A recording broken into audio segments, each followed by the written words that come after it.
company for a number of reasons. It's an $8 billion category growing inside. The opportunity we have with Green Mountain and now Verissimo, we have the only comprehensive strategy that will service multiple customer bases.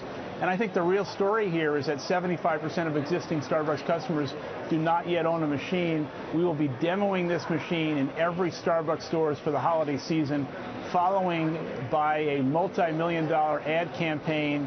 We're going to have a great holiday, and Verissimo will be the star. Howard, though, at what point does Green Mountain no longer become that way? I mean, I think the media is trying to create this coffee war situation, but it really doesn't exist. In less than a year, we already have 15% share of the K-Cup market. That'll continue. Last week, we hold an international board meeting once a year, and we decided this year to hold it in London. So we had our entire board and our senior European team together for 2 days. We're beginning to see, although I don't want to overstate this, but we are beginning to see glimpses of optimism in terms of the strategy we have in place. We're taking every gameplay that we had in the U.S. transformation, and we're applying it to Europe, and we're beginning to see traction. I would suggest that the worst is over for Starbucks in Europe. Huge competitive advantage because of the ability to demonstrate and interact with our customers in our stores. Unlike all these other companies who are relying on second and third parties, we have the ability to create trial, demonstration, awareness, and loyalty in our stores, and then follow that up with multiple channels of distribution. And that's why Verissimo will be so $6 billion health and wellness business off of the Evolution brand in our stores. And then we bought a food company in which we're going to transform the food at Starbucks with La Boulange. Now, as we sit today, Starbucks has 90,000 points of distribution outside of our stores. So we want to be very disciplined and thoughtful how we leverage that. But the key to the strategy is introducing categories and brands in our stores, successfully creating loyalty, and then drafting off of that success, leveraging our loyalty program into multiple channels of distribution. And one more thing. Don't forget that Starbucks is the leading company in North America and close to the world in mobile payment transactions. We are processing over 1 million mobile payments a week. Our partnership with Square will put us in a position to do things on mobile that perhaps no other consumer brand and certainly no other retailer has the capability to do, and you'll see that come to life. First off, we're in the middle of our quarter right now, which ends at the end of this month, so I want to be careful.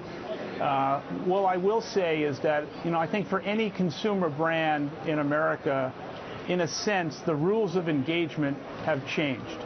And what I mean by that is that it's becoming very clear that every consumer brand is going to have to work very, very hard to navigate through the economic problems, and for a premium brand like Starbucks to do it in a way that is consistent with the attributes of the brand.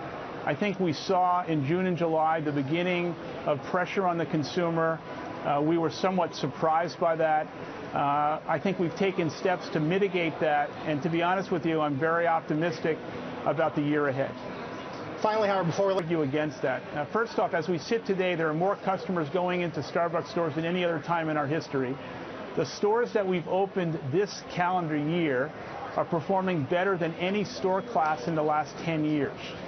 We have always sold pounds of roasted coffee, whole bean and ground coffee, to millions of homes across America for the last 40 years. Our mission is to provide our customers with multiple opportunities in multiple need states to enjoy Starbucks coffee. The more people who have positive experiences with Starbucks where they live, where they play, those people will come back to Starbucks stores because of the experience we provide in our stores. We are interested and intrigued in multiple channels of distribution, highlighted by the foundation of the Starbucks experience, where the brand really comes to life in our stores. We think this is accretive to the brand and accretive to revenue. And what is the differential in margin between? Margins that we have had at Starbucks have always been attractive. And I would also say that obviously we're getting into the pod business because we believe strongly this is going to be a winning strategy to build shareholder value and to create convenience for our customers.